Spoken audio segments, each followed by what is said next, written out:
I've got my signal running into Pro Tools and I've got my signal running into analog machine. So I'm going to pick one. You can actually do a backup if you want to try recording on the analog machine. You can have Pro Tools running in the background as a safety, so that works totally too. But let's say I've not decided whether I'm going to do analog or I'm going to do digital. So, but I've got my signal and I've got it going to both, and this works for both. I want to add compression, so I've got the API compressors, I've got the DBX160As, and I've got some stereo compressors down here, as well as the SSL module if you want to try that out. So I've got 8 channels of compression to play with. So what can I do? Let's talk about inserting the microphone in one of the compressors. The patch that you need to make to put compressor on that. So let's see what we got here. So zoom way in here. On channel 8, might be a little close.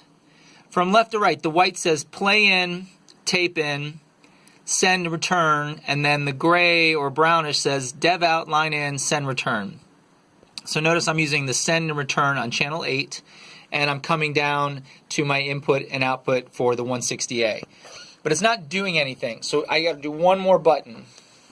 If I come over here on channel 8, there is an insert in, and when I do that insert, when I push that button, now that send return for channel 8 is working.